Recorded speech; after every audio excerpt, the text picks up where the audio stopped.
Instructor Nam strides past, loud and confident, as the same moms who wanted her gone now fawn over her.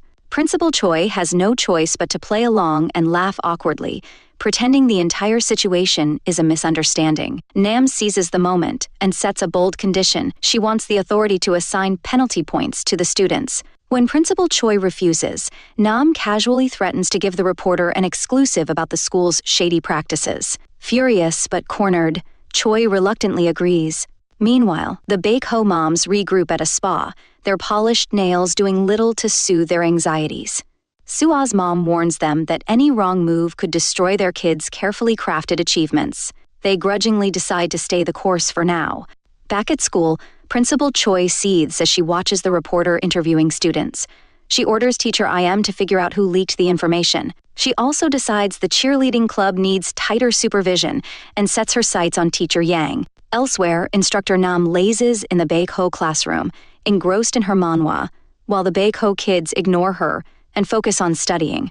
The Real King members watch her in disbelief until Yeondu finally speaks up, asking if they're going to practice. Nam, unfazed, says her day is almost over and gives them homework to learn about each other before sauntering off. Meanwhile, Principal Choi pressures teacher Yang into overseeing the cheerleading club, reminding him that his contract renewal depends on it. Yang quickly agrees, but she makes it clear that his only job is to protect Baekho from the Real King's influence. Yeondu and Dongjae later discuss his removal from the basketball team. She feels guilty, knowing it happened because of her, but Dongjae reassures her with his characteristic kindness. A few steps behind, Hajun asks Yeol about his interest in Yeondu.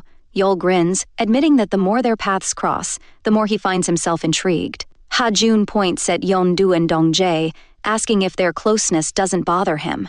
Inside the school, Hyo-shik and Sung-woo playfully duel with mops until one smashes through a window. Outside, Yeondu and her friends hear the crash as the glass rains down. Seeing the danger, Dongjae freezes, but Yeol leaps forward to shield Yeondu, getting cut in the process. At the hospital, Yeol's injuries turn out to be minor, though Yeondu and teacher Young hover worriedly. Yeol excuses himself to the restroom, but Yeondu quietly follows behind him. In his dorm room, Dongjae sits huddled in a corner, his face drenched in sweat. The scene of the accident replays in his mind, tormenting him. He tries calling Yeondu, but she doesn't answer, adding to his distress. Flashback, a young Dongjae sits on a climbing frame as a little girl eagerly climbs up to join him. She grabs his arm, pleading for him to play. Frustrated by her persistence, he pushes her away. To his horror, she falls to the ground. Later, he watches her lying unconscious in a hospital bed, tears streaming down his face. At the hospital, Yeondu catches up to Yeol in the lobby. Surprised, he asks if she's skipping school too. She explains that she came to thank him. With a wide grin, he steps closer, teasing that if she's so thankful, she should repay him. Yeondu quips back, "I'm grateful, but not that much." Yeol enjoying an elaborate meal while Yeondu watches helplessly, counting out cash to pay for his indulgent choices. He seems completely unapologetic, turning her every comment into a compliment about himself. Their banter is interrupted when teacher Yang calls Yeondu. Panicked, she tries to answer, but Yeol stops her, rejecting the call with a grin. "Step 1 of skipping school," he says as they leave the hospital together. They wander through an indoor market, stopping at a snack stall. Yeol's eyes widen at the food, but Yeondu reminds him she's already paid enough. Suddenly, looking uncomfortable, Yeol drags her away, leaving her pouting. The pair stumble upon a lively dance-off hosted by an ajumma, where a stereo is offered as the prize. Yeondu, determined to win it for Real King, jumps on stage despite Yeol's protests. As she dances solo, Yeol initially cringes but gradually relaxes, enjoying her spirited performance. The MC interrupts, declaring that the performance needs something extra, a partner. He offers the stereo immediately if they do a couple dance. Yeol tries to escape, but Yeondu is unstoppable, pulling him onto the stage. Reluctantly, he starts dancing stiffly, but soon, with the audience cheering, he tosses aside his blazer and fully commits to the routine, matching Yeondu's energy. On their way back, Yeondu beams with excitement, holding a giant rice cooker instead of the stereo. "Third prize," she mutters, glaring at Yeol, who pretends not to know her. On the bus, she dumps the cooker onto his lap, earning side-eyes from other passengers. As the bus ride continues, they bicker over who should hold the prize. Eventually, they both fall asleep, Yeondu's head resting on Yeol's shoulder and his cheek brushing against her hair. Yol wakes first, smiling softly at her sleeping face. Quietly, he takes the rice cooker, letting her rest more comfortably. Back at school, Teacher Yang is waiting for them at the gate, chastising them for skipping without informing him. He jokingly adds that he might have skipped with them if he'd known.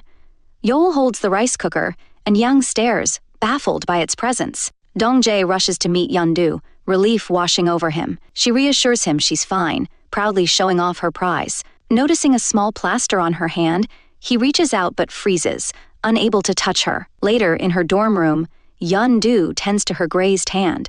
Hugging the rice cooker, she laughs softly, replaying the day's events in her mind, much to the annoyance of her roommates. In his room, Yol is equally giddy, chuckling to himself.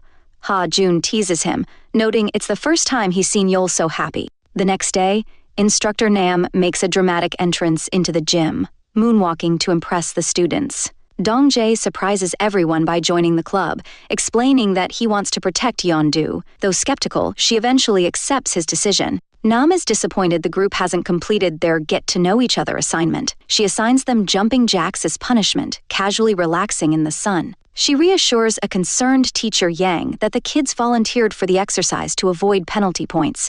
Yang can't help but be a little impressed. Later, the group finally tackles their assignment. Dami boldly asks Yol if he's dating anyone. Smiling slyly, he glances at Yeondu and says there's someone he'd like to kiss. Yeondu flushes red, and Dongjae innocently suggests she visit the nurse for her fever, adding to her embarrassment. Nam demonstrates a new cheer move and pairs the students for practice. Predictably, Yol and Yeondu end up as partners, while Sua gets paired with Dongjae. Amid the group's loud protests, Nam offers them the usual choice, penalty points or teamwork. They grudgingly comply, climbing onto each other's shoulders, but Dongjae struggles to move. That night, Dongjae sits alone in his room, staring at a doll. He tries to reach out and touch it, but despite his determination, he just can't do it. His hands tremble as sweat beads on his brow. The next day, Principal Choi stumbles upon CCTV footage showing a brawl between Baek-ho and Real King in the hallway. Alarmed, she panics at the thought of reporters finding it and orders Teacher Im to delete every trace of incriminating evidence. Teacher Im completes the task and steps away for a coffee break, leaving his computer screen open.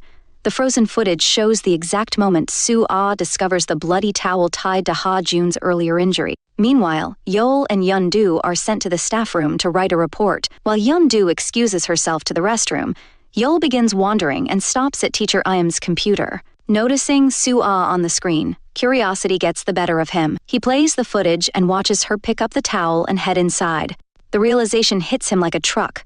Overcome with rage, Yol storms straight to Soo-ah. Cornering her, he demands an explanation. Soo-ah, as cold and calculating as ever, sneers that Ha-jun's self-harm isn't exactly a secret. Seething, Yol warns her to stay quiet if she values her life. But Soo-ah isn't one to back down. She throws his threat back in his face, taunting that if he crosses her, she'll tell Ha-jun everything, just to see how it breaks him. As soon as Yol leaves, Ha-jun appears, having overheard most of their exchange. His jaw tightens, and his voice is ice-cold as he demands she explain what he's not supposed to know. When she finally relents, her tone is venomous. "You'll regret it," she says. Night falls, and Ha-jun sits alone on the rooftop, grappling with his emotions. In the dorms, Yol grows frantic when Ha-jun doesn't show up for roll call. He quickly texts Teacher Yang, asking him to cover for Ha-jun, and rushes out to search for his friend.